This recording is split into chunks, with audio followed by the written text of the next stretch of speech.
Workplace Safety Show. I'm Mike Villa, President of Llewellyn Technology, and with me today is Jason Reason, who manages our Combustible Dust division.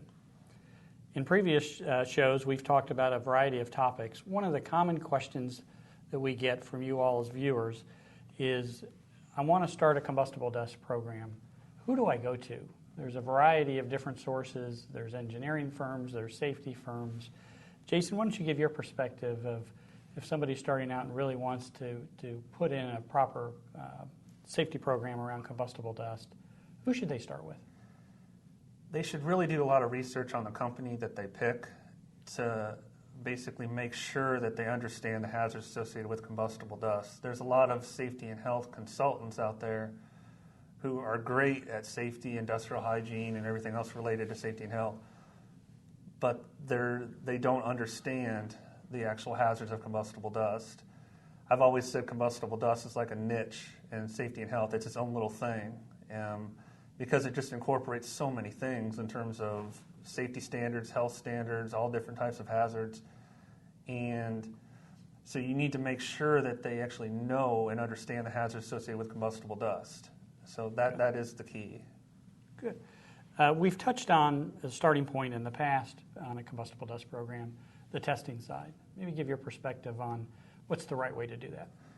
Well, the right way to do testing, I mean, you first want to determine if your dust is combustible or not, and you can do that through a standard KST test that will tell you that, as well as if you wanted to, you can actually do a go, no-go screening test, but I highly suggest you do the KST test first. My perspective has always been that before actually testing your dust or even collecting the samples, you want to develop a detailed sampling strategy so that you determine how many samples you actually need to take. So you take the minimum amount of samples, and then you do the minimum amount of tests required for whatever you're trying to do. And which test would be required in which instance depends on what you're dealing with in terms of the hazards and what you're trying to do in terms of protection. So sometimes you can get away with just a KST test. Sometimes it may require a KST test and a few more tests, like a minimum ignition energy or something like that. So that's a message to be careful about what you're doing. Only do what you need to do. Is that really the message? Be careful if somebody tells you that you need to test your dust for every known test known to man. Okay. Be extremely careful because there's very few instances where that would be required. Okay, thank you.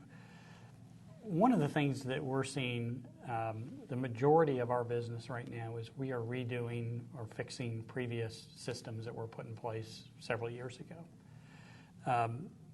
Maybe let's talk a little bit about why that is, and also maybe I think you want to share some of the common mistakes that you're seeing out there. Yeah, and why the mistakes are occurring is there's a lot of reasons for it, but basically the most popular reason I can think of would be is that you have a lot of people out there that don't understand what they're trying to do in terms of how to protect, for example, a dust collector or any other type of process equipment. Somebody will call somebody like an engineering firm or a manufacturer of equipment and say, I need my dust collector protected. And they will go ahead and just say, okay, we'll protect it. And they'll slap an explosion vent on there, and basically they'll say, that's it. That's all we need to do. The problem is that you can't just put a vent on a dust collector. You have to actually design it right, because if it's not designed right, the dust collector won't be protected. It will actually just explode. And the problem is you won't figure this out until you have an incident. And then I always say you'll figure it out really quick, whether or not it was designed right or not. But one of the things to be careful of is that if you call somebody and they say, well, we don't need a KST value, we don't need a maximum pressure value, we can just design it with stuff we get out of a book, I would run, because they do not know what they're doing. You should never design a vent or any other type of explosion protection system like a suppression system or anything like that without having some type of data on your specific dust. And I do get questions all the time, especially from certain industries like wood and coal. Well, wood is wood, coal is coal. I've only met one person that said coal wasn't combustible. So, but you still have to test your dust, because I've seen coal range in values for one type of coal had a KST value of 100, another type of coal had a KST value over 200. That's a big difference. So you have to make sure you design that equipment right. And one of the examples, speaking of coal, that I have is basically you see a dust collector here that has 12 explosion doors on it. And the explosion doors were installed when the dust collector was installed. The problem is that basically they were installed with a made-up KST value that nobody could tell me.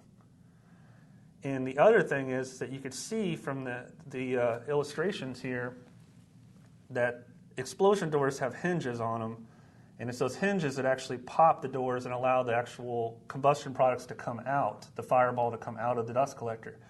Well, you can see these haven't had any maintenance on them in about 20 years, and they are rusted. And they are rusted shut, which means even if they were designed right, they wouldn't open anyway. They're not going to function the right way. No, it's because they put cast iron hinges on there when they should have put something like galvanized or brass that won't rust, because this is outdoors. The other thing is because the KST value wasn't determined, there's no way to determine if this vent or this door is designed correctly or not. And that's probably one of the biggest problems I see out there is, for whatever reason, I see a vent on something and people say it's protected. And I say about 95% of the time, nobody can tell me how it was designed, even the engineers who built it.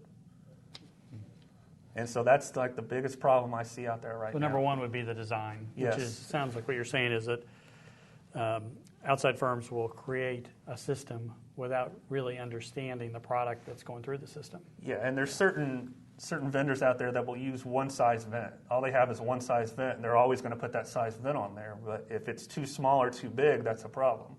Mm-hmm. So you have to make sure that they design and they know what they're doing in terms of actually designing things like explosion vents or suppression systems or any other type of explosion protection method. Sure, that makes sense. I think your second comment is music to our viewers' ears, which is to design a system that will be low on maintenance. Because Exactly. With most construction projects, that's usually what is forgotten is, okay, after the project's done, what's it going to cost me to operate and maintain that going forward? Yeah, and the one thing that we do that people should do if they know what they're doing in terms of combustible dust is we look at the hazards associated with the equipment. And we don't automatically jump to engineering as an engineering control in terms of an explosion vent or suppression system. We're going to look at something and first off determine, can we protect it another way? And engineering is always the last resort. If we have to engineer it, okay, we'll do it. But by that point, we would have exhausted everything else we could do in terms of having it there. There may be things where you may be able to reduce the concentration. Maybe you can increase product flow. There's different things you may be able to do and still protect it without having to go to an engineered solution in terms of something like a deflagration vent. So a more cost-effective solution to, yeah, and to what they need. And that's where having an effective basis of design comes into play. Great. Any other engineering kind of myths of who our customers should think about using? I think just the biggest one is just do research and make sure they know what they're doing, and especially in terms of design. That's the biggest mistake and myth I see out there. And the myth, I guess if you want to call it that, is that there's a lot of people out there that think they can do this in terms of anybody can engineer this. No, it really needs to be designed by an engineer who knows what they're doing.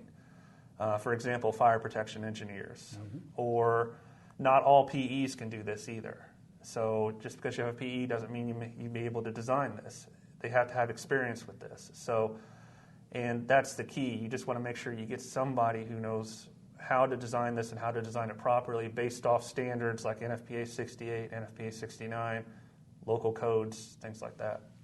So again, be careful out there. Spend the time up front trying to identify the right partner to work with, either in reviewing your existing system or in designing a new one. Yes, exactly. Great.